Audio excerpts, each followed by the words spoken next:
जिंदगी या मौत, ट्रंप के पास दो ही रास्ते हैं, कोई तीसरा रास्ता नहीं। ईरान की जानिब से बड़ी सख्त वार्निंग आई। क्यों आई, इस बारे में आमिर रज़ा से बात करते हैं। आमिर भाई, बड़ी सख्त वार्निंग आई है ईरान की जानिब से, वार्निंग क्यों आई, क्या सूरत हाल बन रही है? देखिए, पहली बात तो ये है कि ज़िंदगी और मौत जो है ये ईरान ने बिल्कुल सही कहा। उसकी वजह यह है कि अमेरिका बहुत बुरी तरह फंसा हुआ है और ये असल में उन्होंने तंज़ किया है अमेरिका की उस बात को कि उसने कहा था कि अमेरिका कोई बैड डील नहीं करेगा। तो उस पर पासदारान की तरफ से ये बयान आया कि आपके लिए दो रास्ते हैं, या बैड डील या आप एक ना ख़त्म होने वाली जंग, बिल्कुल। जिसके लिए ईरान तैयार है। यानी आपके लिए एक तरफ तो ये है कि आप वो जो बैड डील है वो ईरान के वो 14 निकात हैं जो उन्होंने नए निकात जो हैं पेश किए हैं या भिजवाए हैं कि इसके तहत आप जो हैं या यानी मुज़ाकरात भी शुरू कर सकते हैं। ये 14 नुकात मान लो या मरने के लिए तैयार या हो जाओ। मरने के लिए तैयार हो जाओ। अब ये 14 निकात का मामला हम तो वैसे बचपन से हाँ, याद हम भी करते आ 14 रहे नुकात हैं। पढ़ते रहे हैं। कायद आज़म के 14 कायद-ए-आज़म के निकात 14 कांग्रेस के ख़िलाफ़, उसको याद करते करते अब ये 14 निकात सामने आ गए हैं। तो इन निकात में अगर आप तरतीबवार देखें तो कोई ऐसी बात नहीं है जो इलॉजिकल हो। लॉजिकल बातें जो की गई हैं, सबसे पहली बात तो ये की गई है कि इस जंग बंदी को आर्जी नहीं मुस्तकिल होना चाहिए। अब मुझे बताएं, दुनिया का कौन सा शख्स है, आप किसी का कंधा पकड़ें और उसको बताएं कि भाई ये जंग जो है ये आर्जी जंग बंदी होनी चाहिए, मुस्तकिल होनी चाहिए, बिल्कुल मुस्तकिल तो होनी कहेगा चाहिए। मुस्तकिल होनी बिल्कुल चाहिए। ऐसे ही। फिर उसने कहा कि आपने हमस दोनों तरफों से खुलनी चाहिए, यानी बिल्कुल। आपका ब्लॉकेट ख़त्म हो, और हमारी ये बात चीज़ बिल्कुल ख़त्म हो ठीक है, जाए। ये भी बिल्कुल ठीक है, ये भी लॉजिकल है। ठीक है। उसके बाद उनकी लॉजिक है कि ईरान की तजारती पाबंदियों को ख़त्म किया जाए। आमिर भाई, बिल्कुल ईरान इसमें हक लॉजिकल बात बजानब है है, भाई। आप कैसे लगा सकते हैं पाबंदी। फिर उसने कहा कि जो एसेट्स ईरान के आप दबाए बैठे हैं बिल्कुल, वो वो आप दे रिलीज़ दें, करें। वो रिलीज़ कर दें, हाँ जी। वो दे दें। देखिए, जंग में नुकसान ईरान का ज़्यादा हुआ है, अब भी नुकसान ज़्यादा होगा, क्योंकि असला एक तरफ हाँ जी, आप जब 850 टोमाहॉक चलाएंगे तो लोग तो शहीद होंगे, लेकिन इसके बावजूद ईरान ने तो कुछ भरपूर जवाब दिया हुआ है। और ईरान समझता है कि ये फंस चुके हैं, इनका रोज़ाना अरबों डॉलर जो है वो समुंदर में गर्क हो रहा है। और दूसरे ममालिक को खुश करने के लिए भी इन्होंने बहुत कोशिश की है, बहुत सारा पैसा इन्वेस्ट किया है।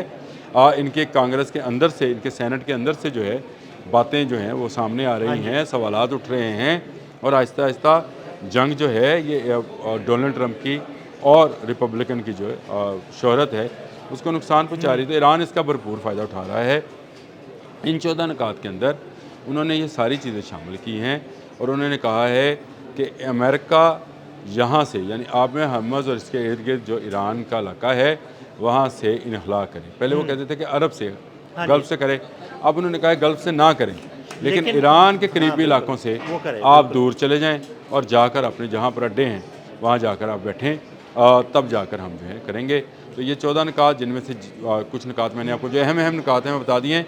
इसके बाद एक नुकता ये है जो कि बहुत ही अहम है, वो ये है कि ये तमाम चीज़ें जो मैंने आपको ग्रेड वाइज बताई हैं, इनको अगर कर लिया जाता है तो आइए बैठते हैं न्यूक्लियर पर बात कर लेते हैं।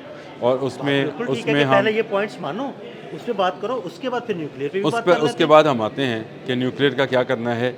एक चीज़ उन्होंने फिर बता दी, उन्होंने कहा कि ये नहीं हो सकता कि हम जो पावर जनरेशन के लिए अफजरदगी है यूरेनियम की, उसको ख़त्म, इसका हक हम रखते हैं। बिल्कुल ठीक है। हाँ, हम आपको गारंटी ये कर सकते हैं कि हम एटमी वारहेड नहीं बनाएंगे और इस हद तक अफजरदा यूरेनियम जो है उसको नहीं रखेंगे। लेकिन अगर आप पहले ये 5, 6, 7 शराइत जो मैं बयान कर चुका हूँ ये करेंगे तो है। अब ज़िंदगी या मौत आपके हाथ में है। अब ये देखें, ये है वो लफ्ज़ जो उन्होंने इस्तेमाल किया है।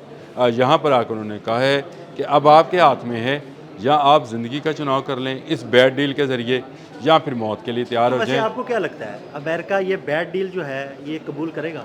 अमेरिका अल्टीमेटली बैड डील पर ही आएगा। यानी बैड डील से मुराद ये है कि अमेरिका को सिर्फ अपनी जो है शिकस्त जो है उसको ना तस्लीम करते हुए ये कहना पड़ेगा कि जी मैंने जो मकासद हासिल करने थे, आइंदा से ईरान जो है एटमी वारहेड बिल्कुल। नहीं बनाएगा। हालांकि आए ये रजीम चेंज करने के लिए थे, कर तो वो सके नहीं, कर नहीं सके। आए ये थे कि उनके न्यूक्लियर की पावर को जो है ख़त्म कर दें, वो भी नहीं कर सके। वो इसकी नाकामी का डोनाल्ड ट्रंप ने खुद एतराफ़ किया।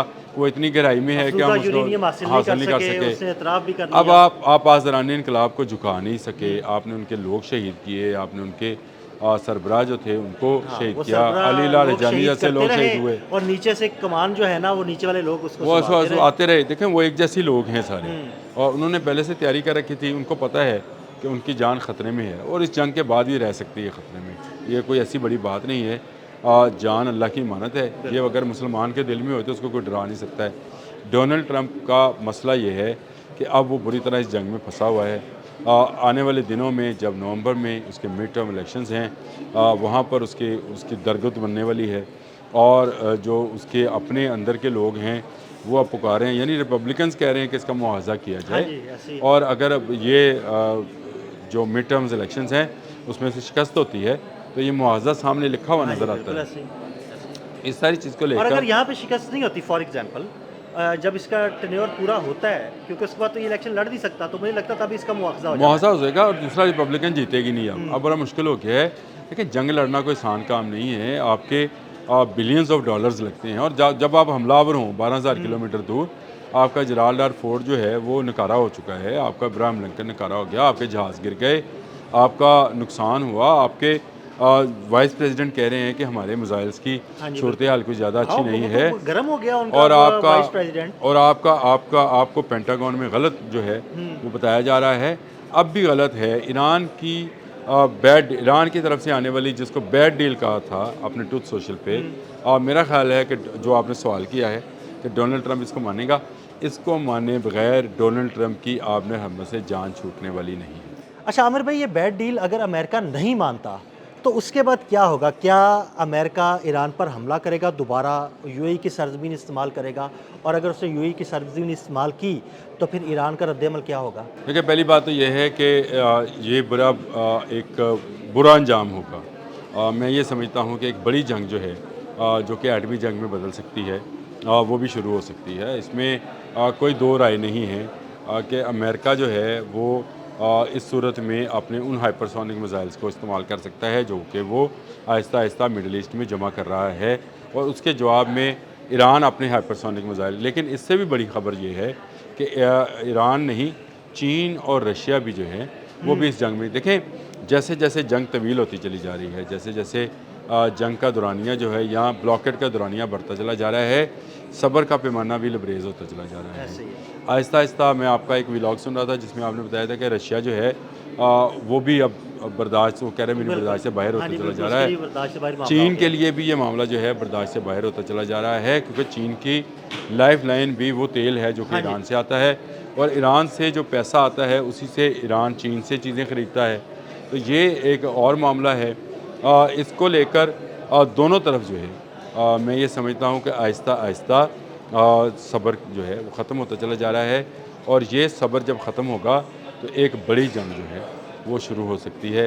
उससे पहले पहले अगर कोई माहदे पर, जिसको बैड डील हम बार बार कह रहे हैं, हालांकि ये गुड डील है, बिल्कुल। ट्रंप ने इसको बैड डील का नाम दिया, तो ईरानियों ने, पासदारान ने भी इसको बैड डील कह दिया।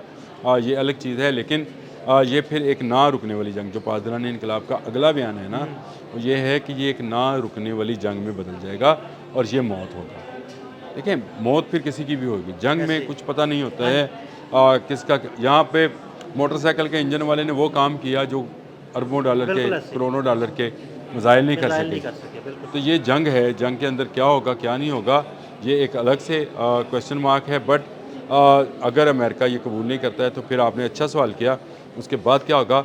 उसके बाद एक अनलिमिटेड वॉर होगी, जिसको कोई रोकने वाला नहीं होगा। जब तमाम मुल्क उसमें इन्वॉल्व हो जाएंगे तो कोई रोकने वाला नहीं है। और मैं तो अक्सर आपसे ये कहा करता हूँ कि दूसरी जंग अज़ीम जो है ये एटमी बॉम्ब से रुकी थी, ये वाली एटमी बम से शुरू होनी है।